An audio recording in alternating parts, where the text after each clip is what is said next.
Hey, friends.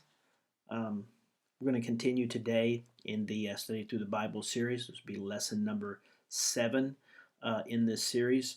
And when last we left off, we had found Noah to be safely on the ark. The Bible tells us that there was only one door into the ark, which we found the illustration to be one way into safety, and that one way is through Jesus himself said, I am the way, the truth, and the life. No man comes to the Father except they come by me or through me. So the illustration was Jesus is the door into safety, and the ark had one door. And so when we finished off the last lesson, Noah was still in the ark. Noah and his family was still in the ark. And so, reviewing a little bit here by way of maybe asking ourselves some questions, how would we compare the way most people live today with how people were living in Noah's time? Well, we understand that people today are only interested in pleasing themselves and not in pleasing God, and that is exactly how it was in Noah's time as well. Asking ourselves the question, why didn't Noah deserve to be delivered by God? Um, the truth is, the answer to that is because he was a sinner just like everybody else. He's a sinner just like me and you. So the next question would naturally be, why didn't God punish Noah like he did everybody else? Or judge Noah like he did everybody else? And the answer is because he acknowledged that he was a sinner. Noah acknowledged that he was a sinner, and he still chose. He himself chose to walk with God and to respect God, and he came to God in the way that God accepted by putting his faith and trust in the solution that would come in the future, and that is God's promised deliverer or Messiah. And he trusted those things instead of his own good works. Um, and again, the significance of the one door into the ark, and that represents the only one way to be saved, exactly like there's only one way to be saved today. So, as we get into the lesson this week, we're going to understand that God is fully aware of our attitude toward Him. And all who reject His authority foolishly make themselves their own masters. And they idolize themselves to the point of pursuing whatever feels good or whatever feeds their ego. And we're going to find out God's tolerance and patience with such an arrogant attitude will one day come to an end. And so, as I said a few minutes ago, God, when we left last time, Noah was still in the ark. Noah and his family were still in the ark. I'm going to begin reading here in Genesis chapter 8, verses 1 through 4. And God remembered Noah and every living thing and all the cattle that was with him in the ark, and God made a wind to pass over the earth, and the waters assuaged. It means they began to recede. And the fountains also of the deep and the windows of heaven were stopped, and the rain from heaven was restrained. And the waters returned from off the earth continually, and after the end of 150 days the waters were abated. And verse 4, the ark rested in the 7th month on the 17th day of the month upon the mountains of Ararat. A lot of people think, okay, it rained for 40 days and 40 nights, and then Noah and his family got off the ark. That's not the case at all. The rain began and did not end until 40 days. Absolutely true. That does not mean that the ark rested and everybody got off of it on that 41st day. As a matter of fact, here we see that it was 150 days. And we're going to find out if you compare when they got on the ark in Genesis chapter 7, verses 11 through 16 tells us that on the 2nd month of that year, on the 17th day, is when he got onto the ark. When they're going to get off, if we continue reading here in chapter 4, it's going to be the 2nd month also of the next year and the 27th day, which would mean a year and 10 days ultimately Noah and his family were on the ark. So even though the rain was 40 days and 40 nights, they didn't physically get off of the ark for a year and 10 days, biblically speaking here. So, getting back to this, that's a little additional information there for you. But getting back to the lesson here today, God's judgment of the world by the flood is over now, and He begins to send a strong wind, which caused the water covering the earth to slowly recede until the dry land appeared again.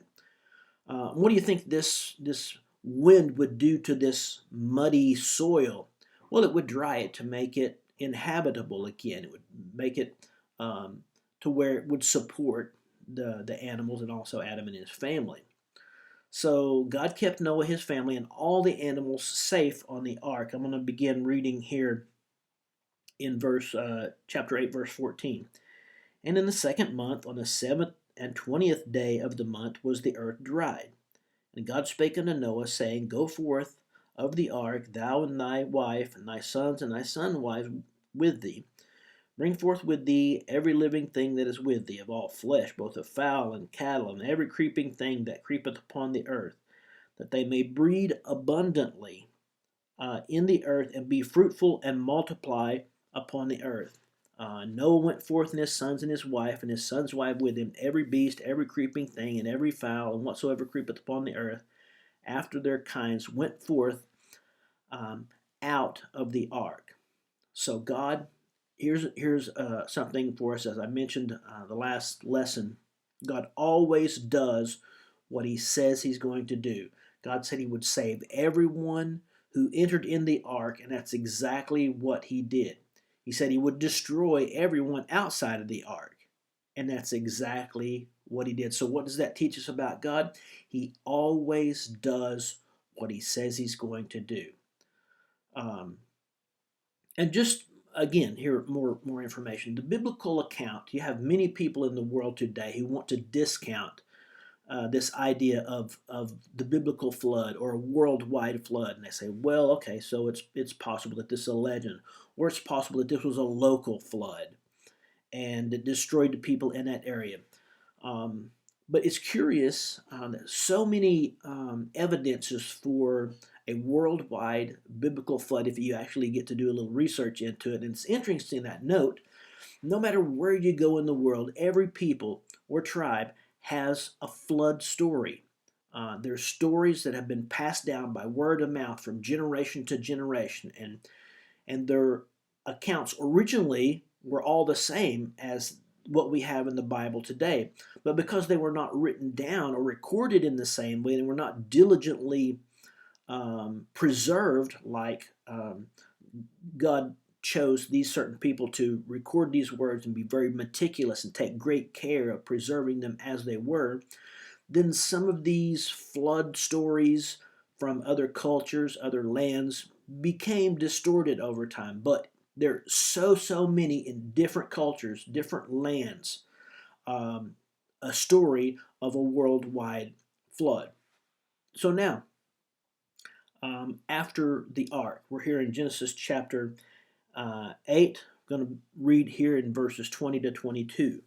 Noah builded an altar. Isn't that funny? As soon as he gets off the ark, the first thing that Noah does is he builds an altar. What's the altar used for? The altar is used to sacrifice, to offer a sacrifice to God. So I'm going to continue reading here. And he took of every clean beast, of every clean fowl, and offered burnt offerings on the altar. And the Lord smelled a sweet savor, and the Lord said in his heart, I will not again curse the ground any more for man's sake, for the imaginations of man's heart is evil from his youth. Neither will I again smite any more every living thing as I have done. He didn't say he was never going to destroy it again. He just said he was never going to destroy it as he had done in this recent past here. Verse 22. While the earth remains, seed time and harvest, cold and heat, and summer and winter, and day and night shall not cease. So here, again, the first thing we see is Noah offered a sacrifice. And we see that God accepted this sacrifice. And why did he accept it? Because it was a blood sacrifice that Noah brought to him, just as he had with Abel's. God accepted Abel's. Noah and his family came God's way, trusting in him. Because of his grace, God accepted them. Why did God require that those who came to him bring the blood of animals to remind them. It was all a reminder. It was all an illustration. It was all a picture to remind them that the payment for sin is death. And somebody could naturally think, well, why couldn't the blood of animals pay for their sins forever? Well, because the payment for sin is everlasting separation from God.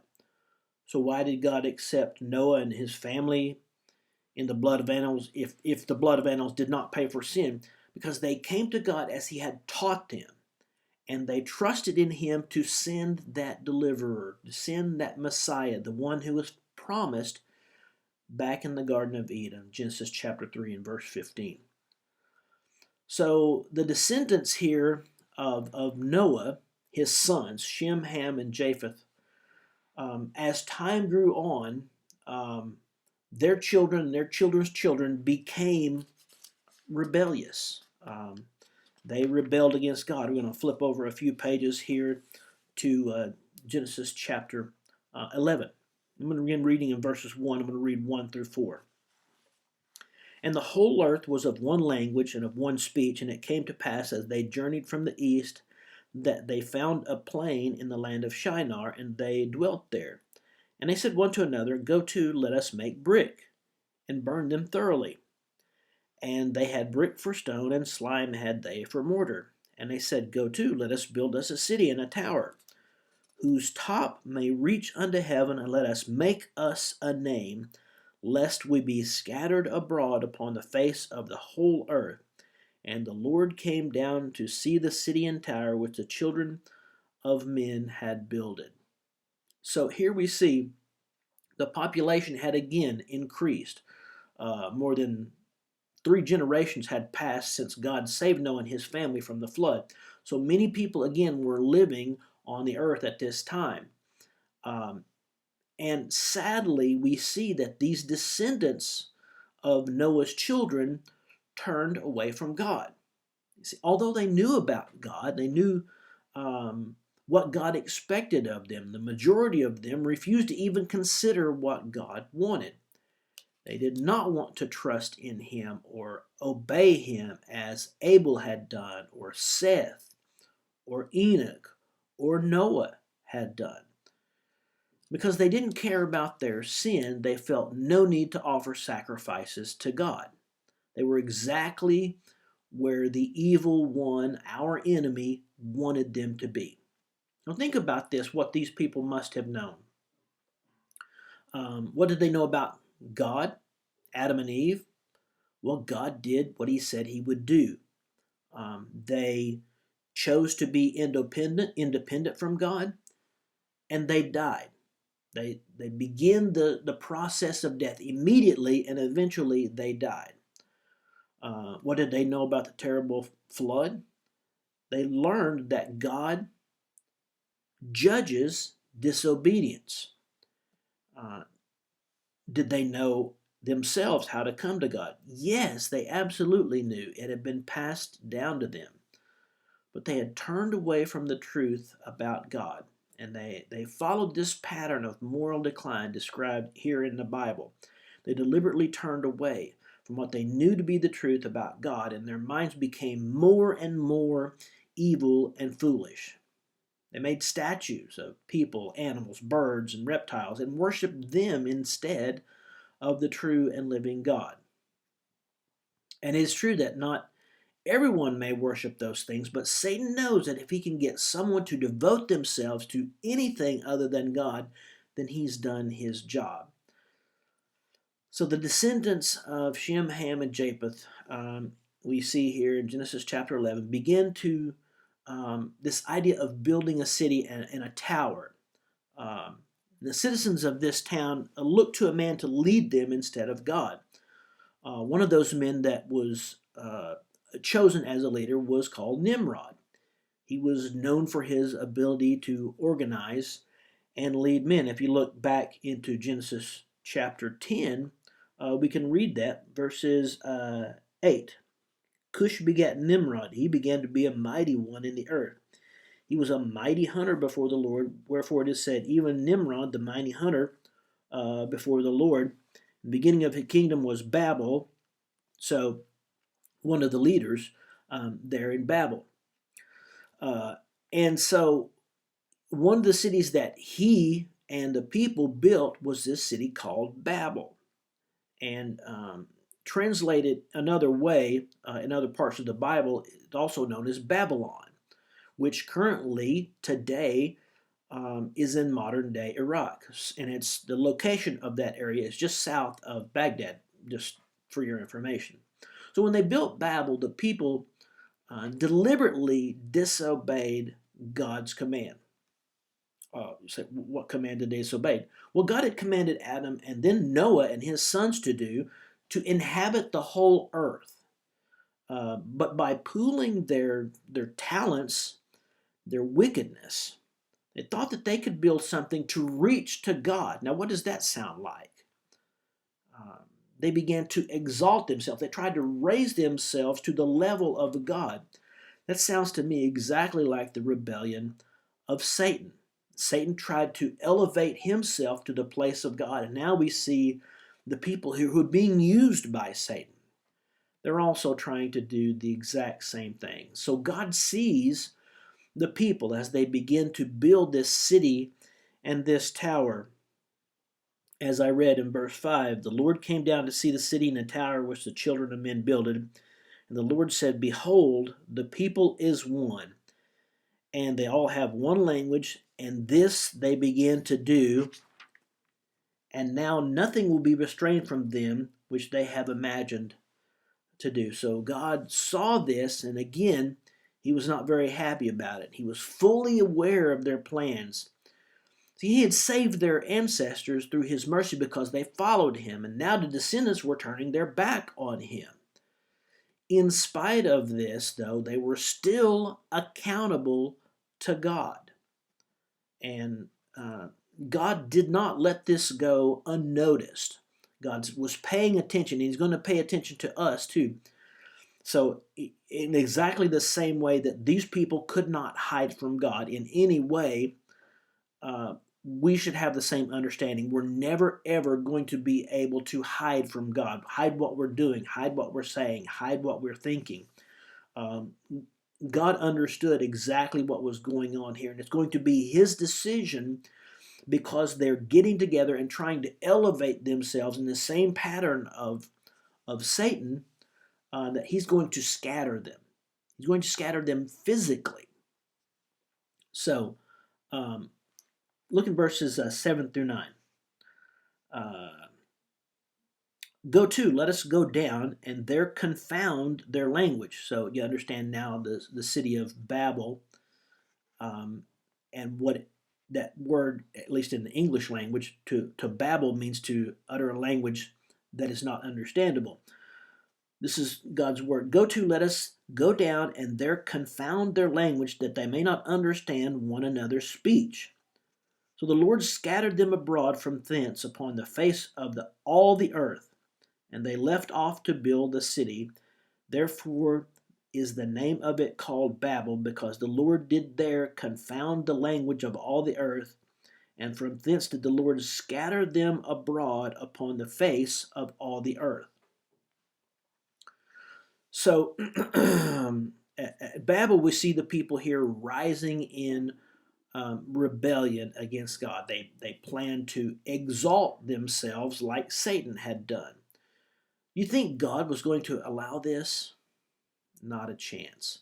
We see here God taking control of the situation. And in his mercy, he did not want to destroy these people again, so he decides to scatter them abroad. As he had told them to do initially, he told them to scatter.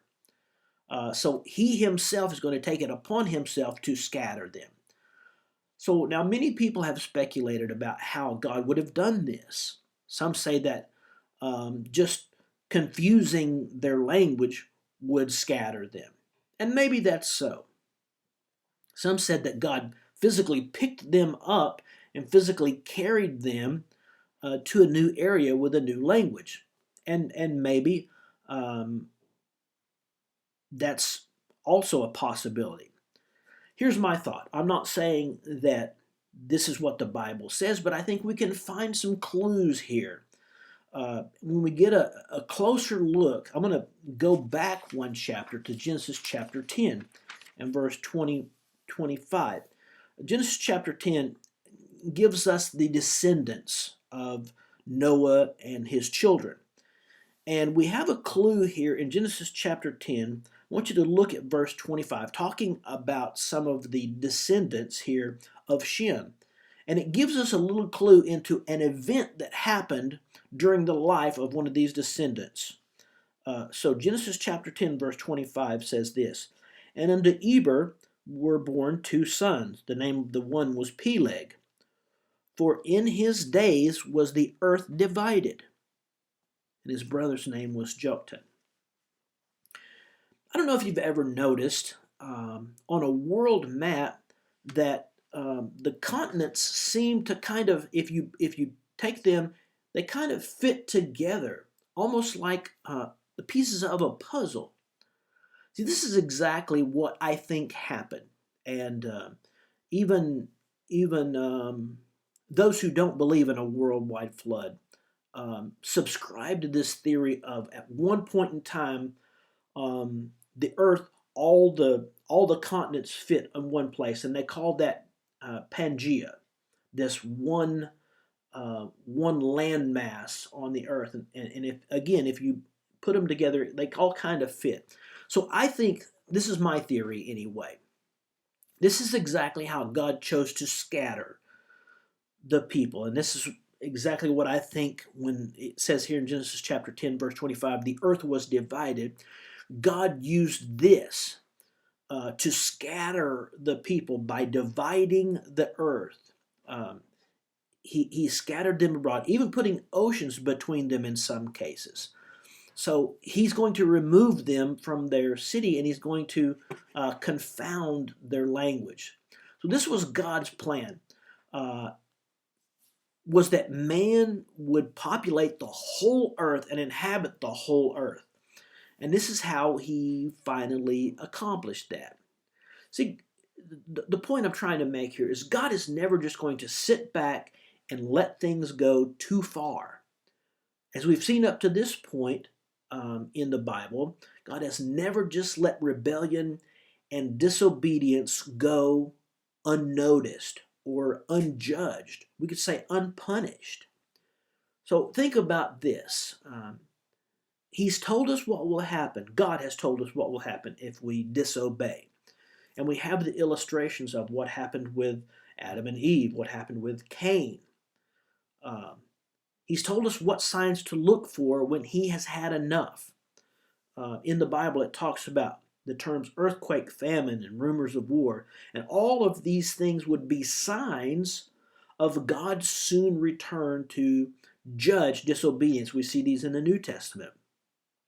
So when we see what is happening in the earth today, does it make you think that maybe God's judgment or make you think about the end of God's mercy is possibly coming nearer to us?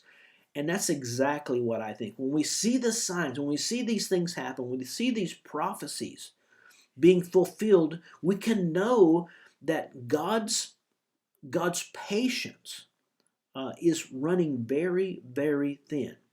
It should, as we see these things happening, it should make us understand there is going to be a time when God's mercy ends. And when that happens, there will not be a second chance. Just as there was no second chance for those who didn't enter into the ark. If you didn't enter into the ark, you were destroyed. Now, when we see these signs happening in our day and time, we should also understand God's patience. God is about to bring another time of judgment to the earth. So I challenge you, when you see these things, when you put these things together, understand God will not allow these things to go unnoticed and undealt with. He will deal with these things. And when we see these things, prophecies being fulfilled, understand God is going to do something about this. So if you've never put your faith and trust in Him, this ought to be the time where we see these things as a sign to us Trust Him. He is worthy of your trust. He is worthy of your confidence. And everything He says He's going to do, He will do. He will judge disobedience. So if you've never put your faith and trust in Him, I challenge you to consider these things, as we see historically speaking from the Bible. God does what He says He's going to do. So I hope this is a challenge. I hope it's a blessing to you. And understand God is there waiting for you to turn to Him. He's looking for someone who is open to the truth about Him and is willing to listen to these things. And if you search for Him, I promise you, if you search for Him, if you ask God, show yourself to me, that is something that God is waiting for us to ask, waiting for us to look for Him. And He will then begin to reveal Himself to you. And I always challenge people, you pray to God and say, God, if you're real, show yourself to me in a way that is unmistakable, in a way that I can clearly see that only you could have done these things. God will show Himself to you. And when He does, then it's the responsibility is on us to say, okay, you've proven yourself to me, and now it's upon me to put my faith and trust in you. And I hope and I pray that this would be that challenge to you, that you can see Him working in your life and then respond to that. And so that'd be my prayer for each one of us. If you have any questions or thoughts, please feel free to contact me in any way. If there's anything that we can do for you, please let us know. We'd be happy. We'd be more than happy to fill any need that you might have. And so I'm grateful for you taking this time to watch this. If you have any thoughts or comments, please let me know. I'm happy to answer any question you have if I can. But I promise you we'll look into it together and we'll find the answer to your question. Now, until we are able to see each other again, God bless you and please stay safe.